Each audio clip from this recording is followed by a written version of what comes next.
using their offices to get inside information and buy up pharmaceutical stocks and sell off retail stocks because they knew what was coming. And they decided that the best use of that information was to benefit themselves, not to tell Georgians, not to tell, the American people what they learned in these COVID briefings, but instead to call their brokers. It's so interesting because Purdue keeps saying, I've been cleared. And you know what John Ossoff pointed out? I swear to God. So what happened was the reporters asked him questions. And Ossoff, Purdue didn't show up. So he got to, answer the question. And one of the questions was, well, you can see his point. I mean, he was cleared of any insider trading. What? But you concede his point that he has been cleared by the SEC, the Department of Justice, right? I don't concede that point whatsoever. I haven't seen one shred of evidence that David Perdue has presented that any federal agency has cleared him. What I observe is that he has not yet been indicted for obvious financial misconduct. And Senator Perdue, if you're watching, if you have any evidence, documentation, that federal investigators have cleared you, have exonerated you, as you claim, you should present it. But see, Russ, this is why David Perdue is not here today. He can't defend the indefensible. What he is doing is rubbing it in our noses that he's been using his office to enrich himself and that he's getting away with it. Yes, that's right. He has not been cleared. There is absolutely no information that shows that he's been cleared. He just hasn't been indicted yet. And these are the people that vote against these stimulus packages. These are the people that allow Mitch McConnell, who just won a 6th term, 36 years in the Senate. Drain the swamp, everybody. Drain the freaking swamp. He needs to be minority leader. And the only way Mitch McConnell becomes minority leader is if Ossoff and Warnock get elected in Georgia on January 5th. So these debates were like really essential. And one of them just didn't bother to show up because he feels so entitled to that seat that it isn't even worth showing up to debate John Ossoff. And the other one showed up with these talking points, with this robotic, unbelievably, she had no mastery of any of the issues. She didn't understand anything about the stimulus package. She didn't understand that if they don't do a stimulus package, and I keep on saying that, and I was screaming at Warnock, I have to say, I was really yelling at the TV because he should have said it. They keep accusing, Warnock and Ossoff of wanting to defund the police. That is not true. If there is no stimulus, that includes money to the cities and the states, which is Mitch McConnell's stated position. Police officers, school teachers, sanitation workers, EMTs, but police officers will lose their jobs. They will be defunding the police. They will. Now, Warnock had a pass at this, and he did talk about, she voted against the cops bill. I want to point out that Kelly Loeffler actually voted to defund the police. She voted against the cops program. She was one of only 10 United States senators who did. I don't think we should defund the police, but we certainly do need criminal justice reform.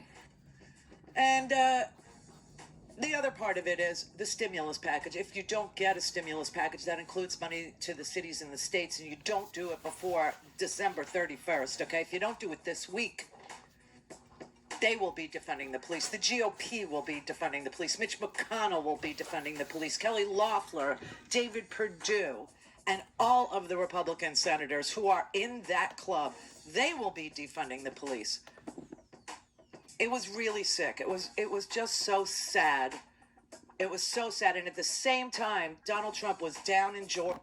Yes or no, Senator Loeffler, did Donald Trump lose election? President Trump has every right to use every legal recourse available In our own state, we've seen time and again that we have investigations that need to be completed. In fact, we've run 2 audits, and those audits discovered thousands of ballots across several counties here in Georgia that were not counted.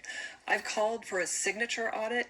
We need to hold folks accountable involved in these investigations to make sure that they move more quickly, because everything's at stake on January 5th for the future of our country. If the Democrats win, they will defund the police. They'll keep our country locked down. They want more lockdowns. They'll raise your taxes in the middle of a pandemic. She's freaking lying, but this is what she did over and over and over again. The Georgia has been certified. Georgia, those 2 Republican counties she's talking about wasn't thousands of ballots. It was entire counties that failed to upload their results. They were Republican counties. And Brian Kemp called for those supervisors in those counties to resign because they failed to upload their election results. Their election results were for Donald Trump.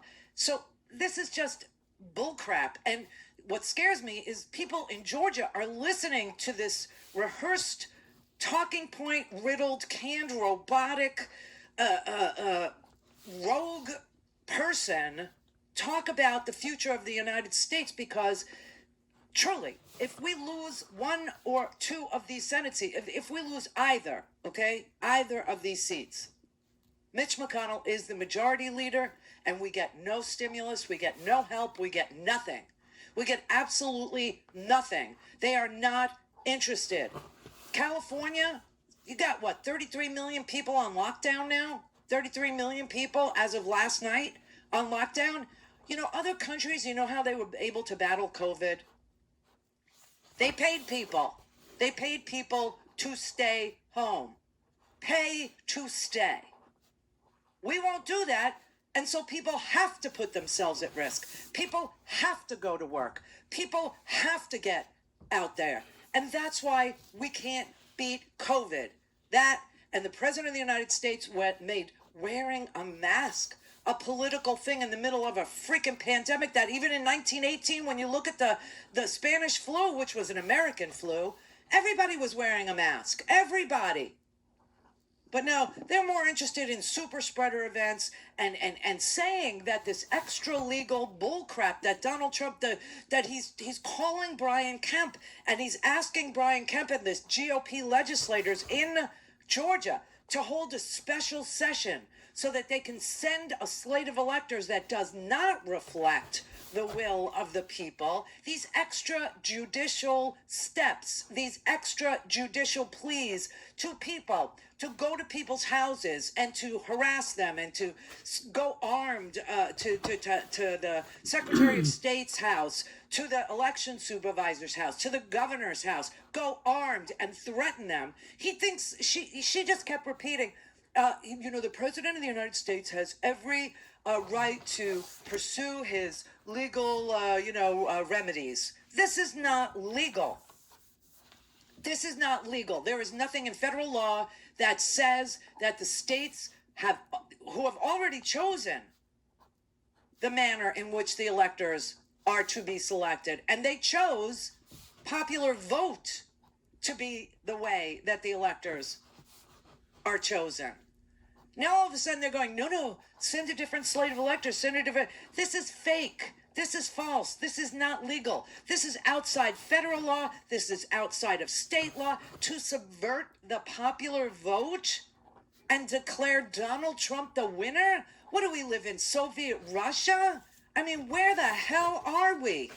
This is totally clownish incompetence, and that's why they keep losing. They lose everywhere they go. But what you're watching is a coup. What you're watching is the president beg to have the United States, the state laws, the federal laws, set aside for him, to invalidate an election so that he can stay in power illegitimately. I mean, it is, and you got Republicans that are approving of this. I mean, what do you have? 27 Republicans out of the 259 that serve in the federal House and Senate saying that he's the president, and everybody else either avoiding the question, or two of them in the House actually think Donald Trump is the winner of this election. But they are literally actively exploiting the passions of Trump voters by lying to them. This is fictional. This is not real. That Donald Trump could win, should win, did win. And that's what he said. That's the sick part. He literally went down to Georgia and told those people he won. We did a great job. You know, we won Georgia, just so you understand. You did the not. swing states that we're all fighting over now, I won them all by a lot. He did not win any of them by anything, let alone a lot. Let alone a lot. This is a coup. And there are people that he appeals to that believe that that is true. And Kelly Loeffler is aiding and abetting, and Perdue by not showing up. Well, he's just a chicken. He's just a chicken. And Ossoff is right. He just didn't show up because he doesn't want to incriminate himself, because he would have to answer tough questions. Meanwhile, they're up there voting against relief for people who are being told to stay home. For all of the families here in Georgia who right now have credit cards maxed out, the small business owners who are worried they may have to be evicted from their premises, who are operating at 20 or 30% capacity, the families that desperately need direct financial relief, our senator was enriching himself in office, and he opposed even the first round of $1,200 stimulus checks. I mean, that's like a cartoonish abuse of power, to enrich oneself while opposing relief for people who need it. And that is exactly where they stand. That is who this Republican Party is for. They're for themselves. They're for the very wealthy. They're for their donors. And if you need a stimulus check, or if we want to conquer this virus, okay, because we know the vaccine is going to be in scarce supply. There's going to be shortages for even the first responders, okay? There's not going to be enough to do the first responders and the senior citizens who might be in congregate settings, nursing homes or assisted living or skilled nursing or independent living. There's just not. There's just not. But there is a way. When we did that first CARES Act, it helped so many people to do so much for their families so that they could stay home. Pay to stay. That's what we ought to call it. Pay to stay. That's what other countries did. Meanwhile, Donald Trump is out there saying, I won, and I won by a lot. Look, Joe Biden won by 7 million votes. Arizona, Georgia, Michigan, Minnesota, Nevada, Wisconsin, and PA have all certified.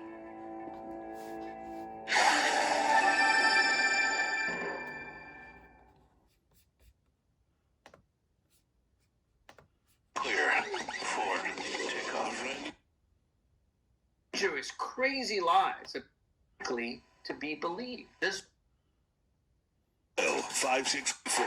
That's 561-270-3844.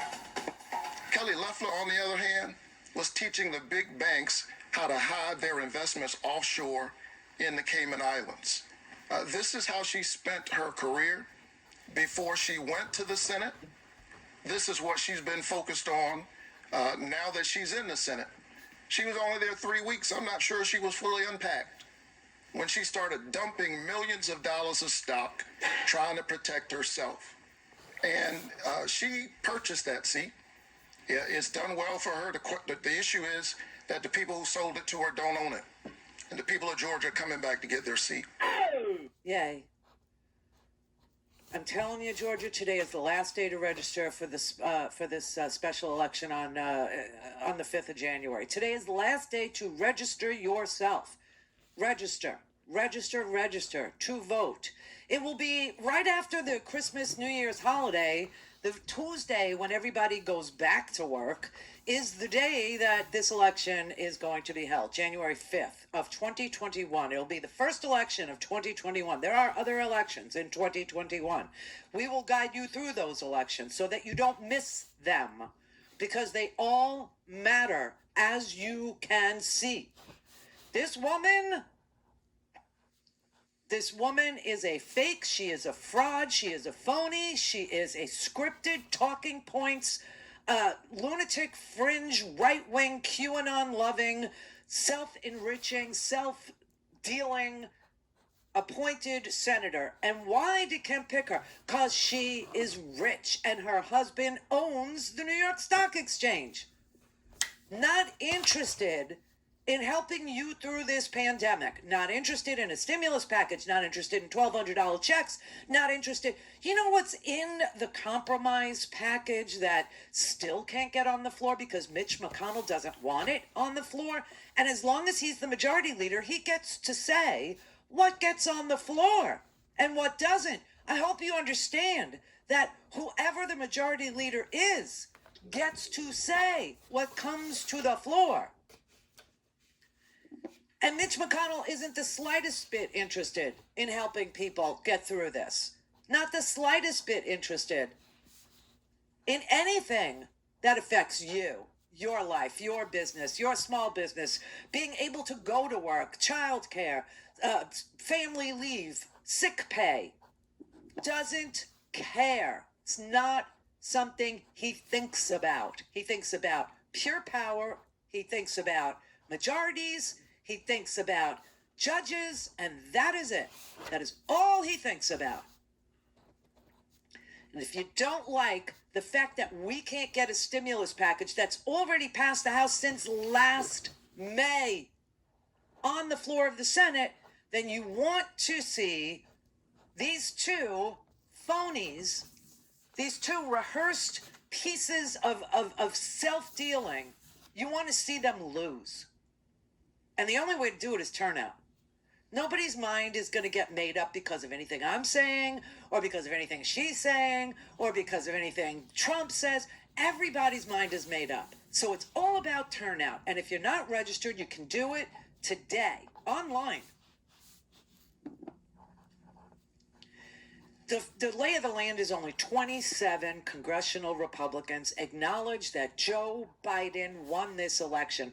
That is dangerous, and that is all because these Republicans are terrified of Donald Trump's cult fans. Okay? He is a cult figure. He's got sycophants that listen to everything he says. He can convince them to do whatever he wants them to do. But there are more of us than there are of them, and we need help, and we need it now, and you're never, ever going to get it with a Republican Senate. It can't happen. You only have 2 Republicans that think that Donald Trump is the winner. I'm sorry, you have 2 Republicans who think Donald Trump is the winner. Otherwise, you have 220 GOP members of the House and the Senate, about 88% of all the Republicans serving in Congress, that simply will not say who won the election. That's 220 members of the House and Senate who will not say who won the election. This is either Shakespearean or Soviet or something I don't even want to say.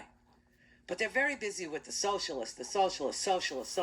You know what? They're fascist is what they are. They're fascists. They're dictators. They want everything. They not just some of it. They want all of it. All of it. Whatever's in the Treasury, they want it. And they will do whatever it takes to siphon off the trillions of dollars that are still there. That is a fact. Because here we are in the middle of a massive pandemic, a mass casualty incident. This is unbelievable. We have 283,000 dead today. 283,000. Today, so far, 912 have died. And they don't want to help. Not interested. The president is interested in overturning an election so he can illegitimately stay on as the president of the United States. And these are the people that will help him. Sad to say. Rob in Arizona. Randy, Yeah. your opening thing where you can put all the stuff there with the liberal together, is, why the Republicans, we got to stop letting them define us, basically. And I put this point out, it's like all of us on, fighting that aren't running for office should just start calling them lying, cheating Republicans. Hey, did you hear what the lying, cheating Republicans say? I see. Oh, they're the lying, cheating Republicans again.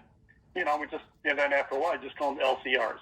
And, I always said that. I called in the other time, telling them, it's like, when you see these people protesting, just start patronizing them. Don't try and use reason with them. Just, instead of the okay boomer, just go, okay, Donnie, whatever you say, Donnie. Yeah, there must have been an election fraud, Donnie. I would, if I was you, I wouldn't vote in the next election. Isn't that right, Donnie? Yeah.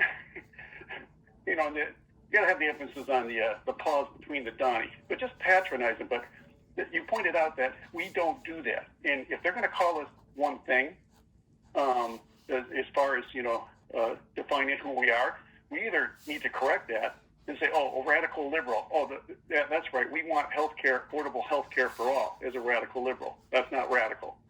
And then go on with the speech. But our candidates never do that. We don't seem to train well in repetition and marketing for them. We're always on the defensive, or if we don't address it, we're basically letting them define us, and we got to stop that. And we got to start defining them and get them on, backing up. Because if you come a lying, cheating Republican, you can basically justify it by just saying, look, if you support Trump, who's a liar and a cheat, you are a lying, cheating Republican. And then we have to get them, and if they say, well, I don't support him, well, that's good. Now they're on the defensive and they're dividing away from Trump.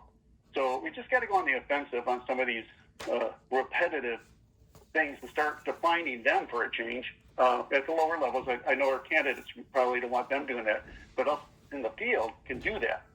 Just every time we open our mouths, the lying, cheating Republicans, there they go again. We won the election. We didn't have to do that. Well, yeah, I'm just talking about in defense right now. And the fact that they're saying, Trump's saying it's a fraud and all that, it's like it wasn't a fraud. The only fraud that is going on right now is Trump. Our election system held up. Yes, we have some holes we need to plug in our election process, and I think we can do that. But the democracy here has held up against someone who obviously wanted it to fail. It has, and it will. And you had very conservative. Listen, I don't know if everybody knows this, but on Friday, Donald Trump had such a brutal day in court. Okay, he lost everywhere. He lost in Wisconsin. He lost in Michigan. He lost in Minnesota. He lost in Nevada. He lost in Arizona. He lost everywhere. Everywhere that they have brought court cases, the most conservative judges, Trump-appointed judges, they all laughed him out of court and said, what you're doing is dangerous, okay? There is no evidence at all. You lost the election. Okay, you had some judges, the one in Nevada, he issued a point-by-point rejection of every single claim that was lodged by the Trump legal team. You have judges that say the court finds no misconduct, no fraud, no effect on the outcome of the election. That was in Arizona. In Georgia, they just, a unanimous 3-judge panel in the 11th Circuit rejected their claim and just even refused to hear it again because they're like, you've been here.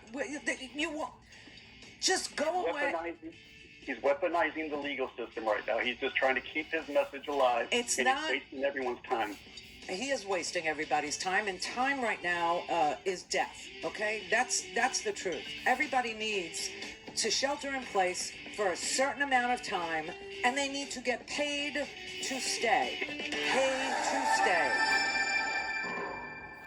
Clear for takeoff. Randy Rhodes Air Force. Will we settle? We have funding over the next 5 pledged that all government. Magnificent mosaic that is America. Radio beacon, true radio beacon. I have a dream. Change has come to America. Believe it. Knock, knock.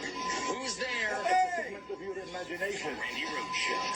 Turn up your mind. They've clued us in on their planning on how they plan to distribute the actual vaccine to the various states.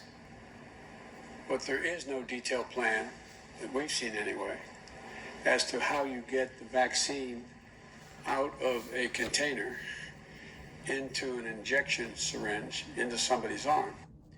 And that's because the Trump administration did no planning on the distribution of the vaccine at all.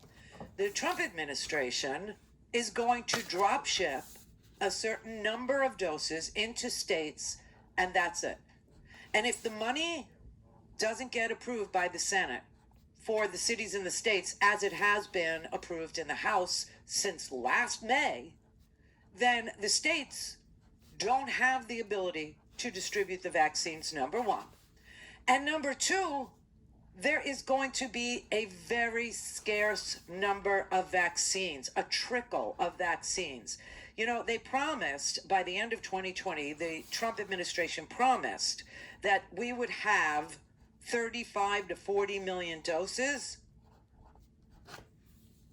And now they're saying, no, not really. No, I'm sorry. They said 300 million doses. Now they're saying 35 to 40, a tenth of what originally was thought possible or was promised or whatever they were saying. I don't know why they were saying it, but it's wrong. It's absolutely wrong. We're going to have a tenth of what we believed we would have. And then they're going to drop ship it to states, and there is no plan to get it from a container into your arm. Now, Europe, okay, tomorrow, you're going to have vaccines, be distributed. You're going to have vaccines in England, in Wales, in Scotland. They're going to start sticking it in people's arms, okay? Here, no, not even close. And now they're saying, well, we might only have enough for round one, so people will end up being partially immunized, because I hope you know that it's a 2-vaccine protocol. You have to get one vaccine, wait 3 weeks, and get a second vaccine to be totally immunized. And because the deliveries are going to be staggered, and because the deliveries aren't going to include first and second doses, we don't know if we're going to end up with partially immunized people. And Maine, okay, just for an example, Maine saw its allotment of vaccine fall from a previous estimate of 36,000. They were promised 36,000 doses. And now Maine, the entire state, is being told they'll get 12,675 doses. Governor Janet Mills, the Democratic governor of Maine, she said this is far less than what is needed for Maine and proportionally for other states as well. There's just not enough being made. The problems are in the manufacturing of the vaccine, bottlenecks in the supply of raw materials. This is the same thing we saw with nasal swabs. This is the same thing we saw with reagents for the test kits. This is the same thing we saw with PPE. And this administration doesn't care. They never have. And that's why Joe Biden, it's so important that he's getting briefed. On Friday, when he addressed the United States, he said, there is no plan that we've seen that provides for getting it from a container into people's arms. Now, with further reporting, we're finding out there is no plan to manufacture enough. So here's what it says in the Washington Post. The drop-off is a product of manufacturing problems, bottlenecks in the supply of raw materials, and other hurdles in ramping up clinical trial production of 5 liters of protein-based vaccine at a time to commercial scale fermentation of 2,000-liter batches. They could do 5-liter batches. They can't do 2,000-liter batches. In fact, when they've tried, we've had failed batches. What is a failed batch? It is a batch that doesn't meet the purity that we need. So a man who is the Deputy Chief of Staff for Policy at the Department of Health and Human Services said in an interview, his name is Paul Mango, which company had the batch failures. He said, we've cracked the code on these things, but we're 2 months behind in some of them. I don't know what that means. He's talking in gibberish. But we won't have the kind of supply that America needs and no plan to get it from a container once the batches can be made in quantities large enough. We don't have any plan for the container to be put into a syringe and the syringe be put into your arm. I'm so sorry. We don't even have emergency authorization for our vaccine. We don't have that. They're saying sometime this week, December 10th, maybe. And so what was not noticed in November is that Pfizer cut its manufacturing projection for 2020 from 100 million doses to 50 million doses. So that's enough for 25 million people. And we need about 160 million people vaccinated. It's the same exact thing we had with the testing. Shortages of reagents, shortages of nasal swabs, shortages. I mean, it's just, this is, and the reporting, Donald Trump doesn't care. He doesn't care. He's depressed. He's sad. He doesn't want to do his job. He's in the White House. He's brooding. He's, kicking and screaming. He wants somebody to step up and do something illegal for him. He doesn't understand why Republican governors in Arizona or Republican governors in Georgia, why won't you just call a special session of your legislature and pick your own electors and send them up to, I need to be president again. And if I'm not president again, I have no interest in doing my job. And, he's like, hey, if I lost, I would go to Mar-a-Lago, I would be a gracious loser, and I would just go play golf. That's what you would do if you won. So, what is he doing as a loser? It's unbelievable. It's shocking. And by the way, it looks like the Senate can't come to an agreement. I haven't read the article yet, but it's suddenly being reported that they're going to do a continuing resolution to keep the government open past December 11th, which is this week. That they cannot come to an agreement. Mitch McConnell cannot come to an agreement on anything, and so they'll just do a continuing resolution to keep the government open and have no omnibus budget bill. Now, Mitch McConnell had said that he would put the $500 billion that, Mnuchin clawed back illegally. We know that because Katie Porter was able to question Mnuchin under oath the other day and ask him, is this the year 2026? Well, why are you asking me what year it is? You're just wasting my time. Well, actually, no. The stimulus money was to remain in the CARES Act appropriated until 2026, and you clawed back $35 billion. That is what Mitch McConnell would reappropriate, and he said he would do it in the omnibus budget. So reappropriate the same damn money, no new money, right? They can't even do that.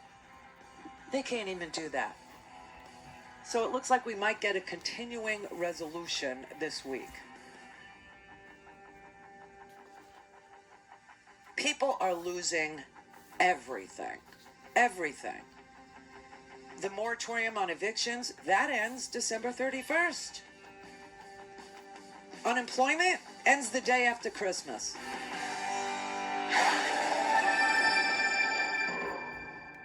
Clear for takeoff. Randy Rhodes Air Force. Cisco after the 1906 earthquake. All right, everybody, it is our winter pledge drive at Free Speech TV. And today, oh boy, is a good day because it's match day, right? And you know what that means? That means if you did $10, then your donation becomes $20. If you could do $20, it becomes $40. 50 is 100, and so on and so on. And, you know us, you love us. Free Speech TV has been here without any corporate influence, without any government influence for 25 years. We work for you. And every day, I think we all understand, is a critical moment to push forward a bold, progressive agenda for the people. the little people.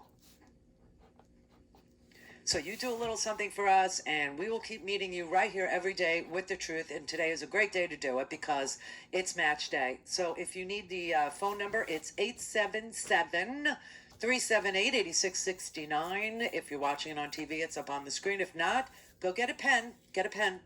Ready? 877-378-8669. Or, if it's easy to remember, freespeech.org. Freespeech.org.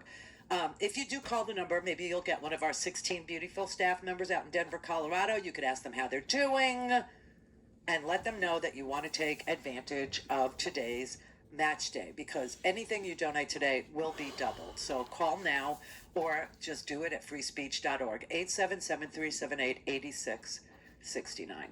All right, Jay in New Mexico. That's Jimmy in New Mexico, but thanks, Randy, for taking my call. Hi, Jimmy. Hi.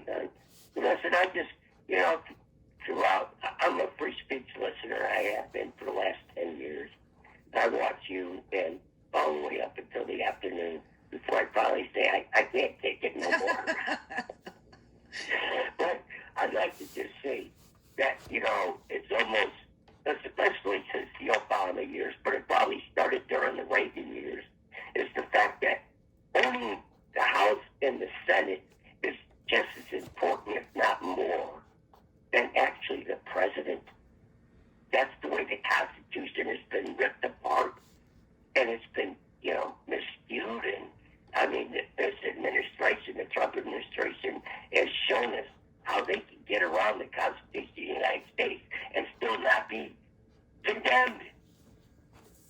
Yeah, it's interesting. I mean, we have 44 days before this man is gone, and they are campaigning in Georgia, just to mention Georgia one more time. Exactly. Saying that that if you elect Ossoff and Warnock, we will fundamentally change America. As if Donald Trump and this Senate haven't fundamentally changed America. We are no longer a nation of laws. We're a nation of men. Right. Nobody can be held accountable for anything they do anymore. There's no planning for mass casualty events. Nobody does their job. I mean, it's so unbelievable. We are sicker. We are poorer. We are in the worst position America's ever been in because they fundamentally changed this country. And if people don't like it, it's because they have held the Senate since 2009. And this is what you get with them. Well said, Randy. I could not have said it better. And that's the reason why I called you. Well, thank you. I just got a feeling, Randy, not to be doom to gloom. But I tell you what, we're in for a mess here. I know. We're in for one big mess. And I think they are wanting to create another World War III. Well, you know what he's doing? He's just burning it all down to the ground because his psychosis is such that, I've always compared him to the guy with the, not schizo, but with the disorder where if I can't have her, nobody else can. That's Donald Trump, and so he's burning America. It's a full torching of America. We're going to be sicker, poorer. Randy, you know how well he's sick. He says he's a very sick human being. Yeah, and so it matters, who the president is, make no mistake about it. But what matters even more is will the party who is the majority and has been the majority since 2009, 2009, will they hold him accountable? Answer, no. Will they help people when we are having a mass casualty event? Answer, no. Would they talk him into, some sort of a plan? Believe me, they have all these agencies. You got the National Institutes of Health, you got the CDC, you have Health and Human Services, you got Homeland Security. All of these agencies could be drawn together to administer to the health of the American people in numerous ways. And he won't do it. The Senate lets him not do it. This is the kind of governance you get with Republicans in the majority. And they've been. I mean, we only took back the House in 2018. And in 2018, what did they do? The first 100 days of the Democrats were election reform. Yeah, election reform, election protection. They did, I forget, I mean, there was like so many bills. And none of them would get taken up in the Senate. None of them. Not one. Not one. You want things to look different. You want things to consider, the people, the little people. You want to stop being the forgotten. You want to stop being, characterized as people who vote against their own interests. Then stop voting against your own interests. Stop doing it. Stop it. This is what the Republican majority rule is. Where we are is where we are because of that. Because of them. Gerald in California. Hi, Randy. Hey. I'm a new listener to your show. Love your show. Thank you. While we recognize that the GOP is bad enough and how dangerous they are, I mean, why in heaven's name would President-elect Biden allow someone in his cabinet from the Trump side? Meanwhile, the mainstream media says, oh, well, they're half the voting bloc. I'm sorry. 72 million votes is like 22% of the country. Why in the heaven's name would we listen to them? Why do we need to play nice? I mean, if the tables were turned, they would not play nice at all. They're ruthless and evil people. Why do we always have to be so accommodating? Who are you talking about? People, Biden, his plan. Well, we're going to work with the Republicans, and they don't want to work with us. Why do we have to be so accommodating? Because they're the majority in the Senate. That's why. And you can see that if you don't ingratiate yourself, you get nowhere. Mitch McConnell will put nothing on the floor. The best thing that Biden can say is to grease him up, and say, we'll work with you. But the better thing is to win these 2 Senate seats so we don't have to. Right. Why do you think I'm sitting here in Florida, okay? I'm not in Georgia. But I know that the race in Georgia, these 2 Senate seats, determine whether or not we could make progress as a nation on anything and everything that you care about, from health and health care to vaccinations to the bottlenecks in the supply chain. Fixing all of this is a heavy lift.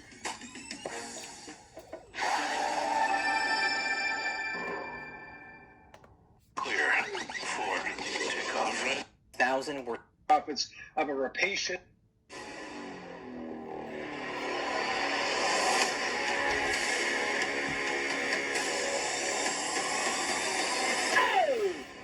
Call in, connect. To speak to Randy, call 561-270-3844. 561-270-3844. You talked about the fact that this was predictable. You know who predicted it? You did, Dr. Fauci. Yes. I want to play you some testimony that you gave in June 30th. On your concerns about cases when the average daily case rate was 40,000. Listen.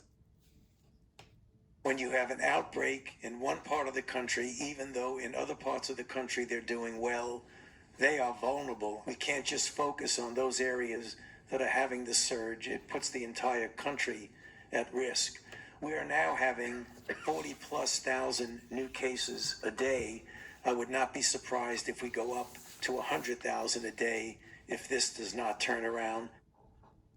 So you said you wouldn't be surprised by 100,000 cases in June. Are you surprised by the 200,000+ we're seeing many days now? No, John, unfortunately, I'm not surprised by it because all the indicators and parameters pointing in the direction of that happening have occurred. And the thing that is also of concern, which is what you're seeing in California, is that when you reach a certain critical point of the flexibility of hospital beds and you see more cases of COVID coming in, you could have a real challenge and maybe even a crisis with regard to beds and personnel to take care of the people in those beds. And that's the reason why California in certain sections is looking at the possibility of a lockdown. Oh, God. This is unbelievable, and it was predictable, and as we keep on telling you, it did not have to be this way, and we did not need to do a lockdown. What we needed was testing. so that people would know when they had it and would stay home until they tested negative. You know, they're having concerts, big ones, in Australia. Vaccinations are going to start tomorrow in Wales and in Scotland and in England. Okay? The whole world is moving forward on this, except for us, except for the United States, because we have no leadership. We have nothing in the Senate that even closely resembles concern, let alone care for the situation we find ourselves in. The President of the United States is a worthless piece of dung, okay? He is much more interested in finding some illegitimate Republican governor with an illegitimate legislature that will have a special session, illegitimately appropriate a slate of electors to go to the Congress to create some sort of a constitutional crisis, since he has failed miserably in every court that he has appeared in. His legal team, they're a joke. They're a clownish coup. That's what they are. Do you know that Jenna, Jenna Ellis, you know this one? Here's Jenna Ellis, just so you know. Yeah, well, the big news coming out of Antrim County, Michigan this morning, Pete, is that a judge actually granted our team access to 22 of the Dominion voting machines for us to conduct a forensic audit. So if you remember, this is the county that had the switch of 6,000 votes from President Trump to Joe Biden, and that was an unexplained and so-called glitch. And so our team is going to be able to go in this morning at about 8:30, and we'll be there for about 8 hours to conduct that forensic examination, and we'll have the results in about 48 hours, and that'll tell us a lot about these machines. Her, that one. You know where she came from? Traffic court. Did you know that? This woman has been running around the United States of America saying she's a constitutional law professor, and she's never been a professor in any law school in the United States ever. She literally came from traffic court. Where she was fired after 6 months of working in traffic court. I mean, this bottom feeding, this Rudy Giuliani, Jen Ellis, Sidney Powell, the elite strike force, these people, I swear to God, it's like you don't really want to, go after, but Pripahara put it best, okay? He's like, these are not the best and the brightest, okay? You have a sitting president of the United States of America. There should be a line. There should be a line down the block of the most brilliant lawyers in the country. Yeah. Who are prepared to come to your defense and to bring lawsuits on your behalf. Even if they're not the best and most well-grounded lawsuits based on fact and law. I mean, you saw that in 2000. You had, gigantic legendary lawyers like David Boies on one side, and an amazing lawyer, Ted Wells not Ted Wells, I'm forgetting his name there. Ted Olson. Ted Olson on the other side. Right. John is here to help us.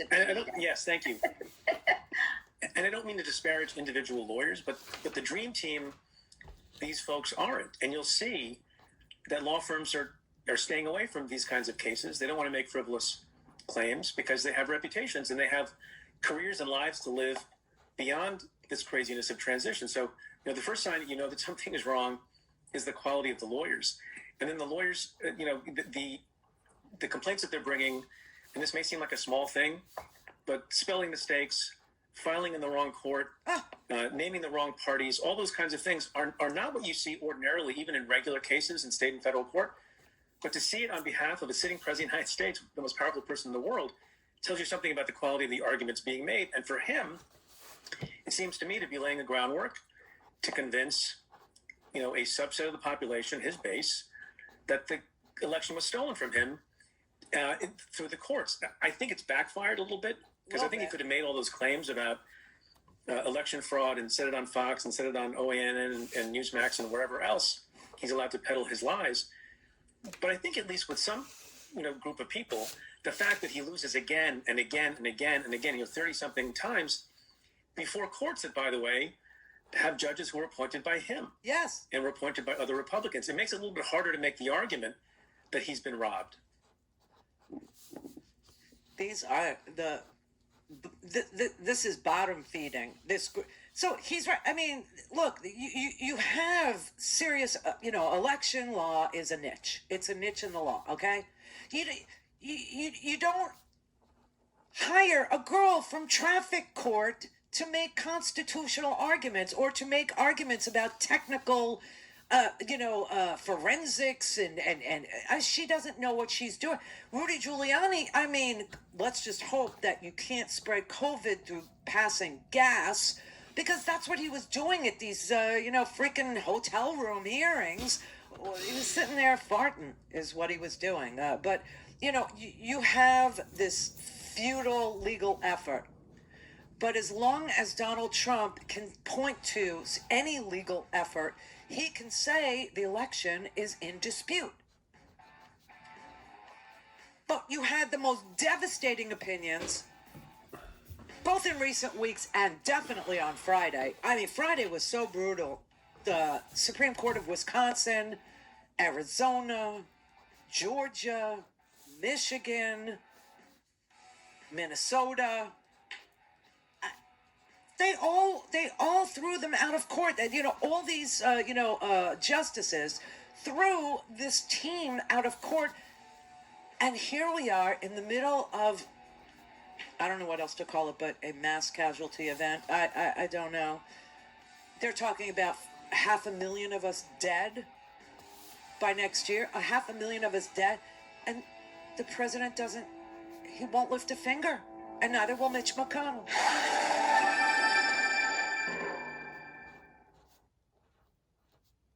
Clear for takeoff. Randy Rhodes Air Force. Air Force. Randy Rhodes. Want to try something healthy and tasty in the way of a evil.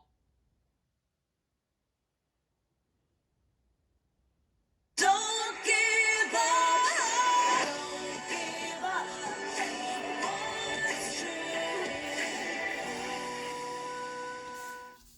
This is the Randy Rhodes Show. To speak with Randy, dial 561-270-3844. That's 561-270-3844. It's really concerning to me that we still have people out there who don't understand how much spread is occurring by people who don't have symptoms, who think they're fine, and then we find out a week later that they've tested positive and they've exposed other people. That is very concerning, but more people than ever are wearing masks. I want the American people to know this virus is incredibly unforgiving. Cases are going up, hospitalizations are going up. My colleagues are dog-tired, and we need you to hang on just a little bit longer because we've got vaccines coming. But we want as many people to be alive to get them as possible. And a lot of that's going to depend on your behavior. So that's our Surgeon General, okay? How many people have to say, how many people have to get COVID around the president? How many super spreader events do we have to watch the president do? How many times are we going to have to, tell people that what we have here is a disorganized government, completely disorganized, with no leadership at the federal level. Some states, zero leadership, like Kristi Noem and Utah only mandated masks, a week ago. Okay, you got partisanship dividing us. You got corrupted lobbyists that are, arguing to keep this open and that open. Nobody in this government is competent. Nobody. We don't have anybody at a federal level from the party of the president who is willing to pay people to stay home for 4 to 6 weeks to wait for the scarce vaccine. How are families going to survive? Answer, they're not. They're not. And everybody knows it. Everybody understands. We need to get paid to stay home. And nobody will do it. This government will not do it. This president will not do it. This GOP Senate will not do it. They won't even pass a freaking tiny little stimulus package. They won't pass anything. Nothing.